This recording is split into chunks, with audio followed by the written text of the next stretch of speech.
வணக்கம். இது Tamil dialogue 2.0. Best performers worst performers இந்த லிஸ்ட் வந்து லீக் ஆயிருக்கு. ஸோ அதை பற்றி இந்த வீடியோவில் பார்ப்போம். ஒஸ்ட் பர்ஃபார்மர்ஸில் பார்த்தீங்கன்னா ரஞ்சித் அண்ட் பவித்ராவை குத்திருக்கிறாங்க. இது கரெக்டா அப்படின்னா எஸ் கரெக்ட் அப்படின்னு தான் சொல்லணும். ஏன்னா கேப்டனாக வேற இருந்தார் ரஞ்சித். முதல் முறை வந்து டாஸ்க்கு என்னன்னா டீம் பிரிகிறாரு. அப்போவே பார்த்தீங்கன்னா அவ்வளவு ஸ்லோவாக இழுத்து இந்த காமெடி அப்படின்னு சொல்லிட்டு ஒன்று அதுக்கு முன்னாடி அந்த டெவில் டாஸ்கில் அது இன்ட்ரோடக்ஷனில் கொஞ்சம் நல்லா பேசினார். நல்லா பேசுனீங்க ரஞ்சித் அப்படின்னு பிக் பாஸ் கூட பாராட்டினார். நாமளும் ரசித்தோம் அதை. பேச ஆரம்பிச்சிட்டாரா அப்படின்னு.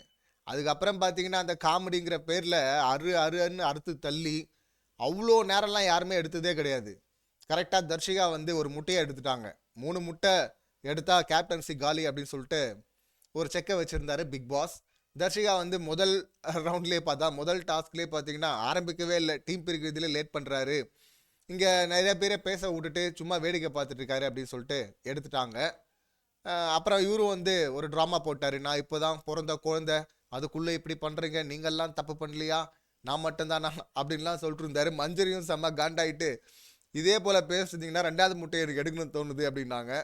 முதல் டாஸ்க்லேயே 3 கூட எடுத்துருங்க, அது ஒரு ரெக்கார்டாக இருக்கும்லடா செல்லம் தங்கம் அப்படின்லாம் வந்து உருட்டிட்டு இருந்தாரு. அப்போ அதில் பேசும்போதே ரயானை பார்த்து ஏய் அப்படின்ட்டாரு. ரயான் முகம் மாறுது. உடனே வந்து சமாளிக்கிறாராம். அப்படின்னு நான் சொல்ல முடியாது இல்லையா, இப்படியெல்லாம் பண்ணால் செம்ம காண்டாவாங்கல்ல. ஸோ அடுத்து 2 முட்டையை தூக்குவாங்களான்னு பார்த்தோம். பரிதாபப்பட்டு விட்டாங்க. இந்த டாஸ்க்லையும் பார்த்தீங்கன்னா பெருசாக எதுவுமே பண்ணல. வந்து பெடலை சுற்றினாரு. ஒரு முறை வந்து ஏதோ ஒரு லெட்டர் வந்திருக்கு. ஆனால் கவுண்டம்பாளையம் அப்பப்போ வராரு, வராமையே எல்லாம் இல்லை. ஆனால் மொத்தமாக கண்ட்ரோல் பண்ணிக்கிறாரு. திரும்பவும் ப்ரெஷர் கம்மியாக இருக்குல்ல. அதில் இவங்க அந்த பேட்ஜ் ஒன்று கொடுத்தாங்கல்ல நாமினேஷனில், அதை வந்து சௌந்தர்யா போடல அப்படின்னு சொல்லிட்டு வார்னிங் லெட்டர் வந்திருக்கு இவருக்கு. அதுக்கு சௌந்தர்யா மூஞ்சில் வச்சு தைச்சு விட்டுணும் அப்படின்லாம் வேற பேசியிருந்தாருங்க இவர். கமான் கவுண்டம்பாளையம் வாப்பா அப்படின்னு தான் பார்த்தோம். திரும்ப போயிட்டு ஒளிஞ்சிக்கிட்டாரு. அன்பு பாசம் பண்பு இந்த மாதிரிலாம் விட்டுட்டு இருந்தார். அதை பற்றி நம்ம ஆல்ரெடி பேசியிருந்தோம். மஞ்சரி கரெக்டாக இந்த இதை கட் பண்ணாங்க. நல்ல வேலை எபிசோடில் அதெல்லாம் போடல. அந்த ஃபுல் வீடியோ பார்த்தீங்கன்னா செம்ம இரிட்டேட்டாக இருந்தது. ஸோ ஒஸ்ட்டுக்கு வந்து இவரை குத்துறது வந்து ரொம்ப சரியான சாய்ஸு. அதே போல் பவித்ரா ஒர்க்கராக இருந்தாங்க. எடுத்து இங்கே வந்து மேனேஜராக ப்ரொமோட் பண்ணி அனுப்பும்போது நான் அங்கே போயிட்டு என்னால் முடிஞ்சதை நான் பண்ணுவேன் அப்படின்னாங்க. வந்து என்ன பண்ணாங்கன்னு பார்த்தா ஒன்றும் பண்ணல. அங்கேயும் உங்கள் கம்ப்ளைண்ட் என்ன தெரியுமா, என்ன கேட்கவே மாட்டேறீங்க, எனக்கு முடிவே சொல்ல விட மாட்டேறீங்க, நீங்களே முடிவு பண்ணிடுறீங்க அப்படின்னு சொல்லிட்டு உன் பாயிண்ட்டை நீ தாம்மா சொல்லணும். ஒவ்வொரு முறையும் எல்லாரும் சேர்ந்து வந்து பவித்ரா உங்கள் கருத்து என்ன அப்படின்னு கேட்பாங்களா? இதுவே ஒரு வேலையாக வச்சுட்டு இருக்கிறாங்க இவங்க. நடுவில் அந்த ஏஞ்சல் டீமன் டாஸ்கில் பார்த்தீங்கன்னா இவங்களுக்கு நிறைய கொடுமையை அனுபவிச்சாங்களே அப்படிங்கிறதுக்கு பரிதாபப்பட்டு இவங்களுக்கு ஓட்டை போட்டாங்க. அப்புறம் முத்துக்குமரன் நாமினேஷன் இல்லைங்கிறதுனால அவங்க ஆர்மி வேற இறங்கி களத்தில் வேலை பார்த்ததுனால இப்போ அன்அஃபிஷியலில் டாப்பில் இருக்கிறாங்க. அஃபிஷியலில் எந்த இடம் அப்படின்னு சொல்லிட்டு நமக்கு தெரில. ஆனால் அன்அஃபிஷியலில் டாப்பில் இருக்கிறதே ஒரு பெரிய விஷயம் தானே. அந்த மாதிரி தான் இவங்களுக்கு சப்போர்ட் இருக்குது. பட் பிளேவாக பார்த்தீங்கன்னா இந்த வாரம் எதாவது பண்ணாங்களான்னா ஒன்றும் இல்லை. அப்போ யாராவது வந்து பவித்ரா போட்டு குத்துன்னு குத்தணும். குத்துனா அப்படி ஒரு பரிதாபம் வந்து அது மூலிமா வேணால் இவங்க சர்வைவ் பண்ணலாம். மற்றபடி வேஸ்ட்டு. இந்த ஃபஸ்ட்டு ப்ரோமோவில் கூட பார்த்தோம்ல, 10 வாரமாச்சு யார் எதுவுமே பண்ணலன்னும் போது இந்த 2 பேரும் வருது. அதில் ரஞ்சித் பேரை வந்து தீபக் அண்டு ஜாக்லின் சொல்கிறாங்க. அன்பு மட்டுமே ஹெல்ப் பண்ணாது அப்படி சொல்லிட்டு தீபக் சொல்லியிருந்தாரு. ஜாக்லின் வந்து இன்னும் எப்போ தான் வருவாருன்னு பார்க்குறோம், வரமாட்டேங்கிறாரு அப்படின்றாங்க. அது உங்ககிட்ட தான் இருக்குது ஜாக்லின், நீங்கள் தான் வர வைக்கணும். அந்த காயின் டாஸ்கில் ஜாக்லின் அடிக்கிறதுக்கு பாஞ்சாரு கவுண்டம்பாளையம். வரப்போறாருன்னு பார்த்தோம், அதுக்கப்புறம் வரல, மறுபடியும் கண்ட்ரோல் ஆகிட்டாரு. அதுக்கப்புறமா காமெடியாக பேசிகிட்டு இருக்கும்போது ஒரு முறை ஜாக்லின் வந்து என்ன ஆணவ கொலை பண்ணுறீங்களா அப்படின்லாம் சொல்லிட்டு இந்த அடிமடியிலே கை வைக்கிறதுன்னுவாங்கள்ல, அந்த மாதிரி காமெடியாக ஒன்று போட்டாங்க. அது ஆணவ கொலையை கிண்டல் பண்ணக்கூடாது. ஆனால் அவர் மேலே அந்த மாதிரி ஒரு பேர் தானே இருக்குது, அந்த பேரை மாற்றணும் தானே வந்திருக்கிறாரு. அப்போ அது சார்ந்த விஷயங்களில் வேறு இடத்துல ஏதாவது வந்து லைட்டாக குத்தி விட்டாங்கன்னா கவுண்டம்பாளையம் வெளியே வர்றதுக்கு வாய்ப்பு இருக்குது. அது ஜாக்லின் கையில் தான் இருக்குது. ஜாக்லினே வந்து என்ன பண்ணுறது வெளியே எடுத்துகிட்டு வரதுக்குன்னு சொல்லிட்டு தெரில அப்படின்றாங்க. அடுத்து பவித்ராவுக்கு வந்து முத்துக்குமரன் கொடுத்தார்ல, அது வந்து ரொம்ப கரெக்டாக இருந்தது. இவங்க வந்து வாய்ப்பு கிடைக்கல, பேச வாய்ப்பு கிடைக்கலன்னு சொல்லிட்டு அதுவே ஒரு காரணமாக சொல்லிட்டு உட்காந்து ஓபி அடிச்சுட்டு இருக்காங்க அப்படின்றாருல. கரெக்ட், அதான் பண்ணிட்டு இருக்கிறாங்க. இப்போ கூட பார்த்தீங்கன்னா ஒரு கவுண்டருக்கு சிரிச்சிட்டாங்க. எதுனா அந்த ரஞ்சித் வந்து ஃபஸ்ட்டு டீம் பிரிக்கும் போது ரொம்ப நேரம் ஆக்குனாரா, அப்போ வந்து எல்லாரும் ஏன் கோவப்படுறாங்கன்னா யாரும் சாப்பிடல அப்படின்னு சொன்னாங்களா, அதுக்கு எல்லாரும் சிரிச்சாங்களா, இப்போ அதே கவுண்டரை வந்து 2 நாள் 3 நாள் கழிச்சு இந்த நேற்று அந்த டீம் மீட்டிங் நடந்தது இல்லை, தொழிலாளர் வெர்சஸ் மேனேஜர் அப்படின்னு, அப்பவும் அதே தான் போடுறாங்க. ஒரு காமெடி ஒரு முறை ஒர்க் அவுட் ஆச்சு, அதையேவா போட்டுக்கிட்டு இருப்பீங்க. அப்புறம் சாப்பிடல அப்படின்னு சொல்றதும், இல்லை வாய்ப்பு கொடுக்கலங்கிறதும் என்னது இது? அப்போ வந்து இதாக பண்ணோம்ல. இதில் வேற முத்துக்குமரன் வந்து பேசிக்கிட்டே இருக்காங்க, இல்லை இவங்கெல்லாம் பேசிக்கிட்டே இருக்கிறாங்கன்னு சொல்லிட்டு பேசுகிறவங்கள குறை சொல்லுங்கிறாங்க. வேற எதுக்குமா நீ வந்து என்ன பெருக்கிறதுக்கும் சாப்பாடு செய்கிறதுக்கும் சாப்பிட்றதுக்கும் இதுக்காக வந்த? பேசுறது தானே அங்கே விஷயம். ஸோ அதை வந்து பேசல. இதில் வேற வந்து தர்ஷிகா வந்து முத்துக்குமரனுக்கு பனிஷ்மெண்ட்க்கு வந்து சைக்கிளை மெரிக்க சொன்னாங்க. அவன் பண்ண தப்ப உணரல, அவன் சிரிச்சிட்டான், அதனால அவன் மெரிச்சான்னா நான் சாப்பிட மாட்டேன்ற அளவுக்கு வன்மத்தை கொட்டினாங்க. திருட்டு பிரியாணி சாப்பிட்ட கும்பல் அவங்க, தொடர்ந்து பண்ணவங்க. அவங்க மன்னிக்க மாட்டாங்களா மற்றவங்கள, அப்படியெல்லாம் பண்ணாங்கல்ல.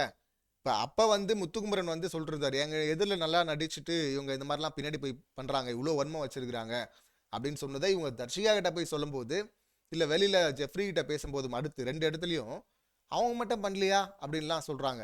முத்துக்குமரன் பண்ணலையா, எல்லாரையும் போட்டு குத்துன்னு குத்துலையான்றாங்க. முத்துக்குமரன் நான் இங்கே கேம் ஆட தான் வந்திருக்கிறேன், கேம் ஆடுறேன் அப்படின்னு சொல்லிட்டு ஸ்ட்ரைட்டாக ஆடுறேன் அப்படி.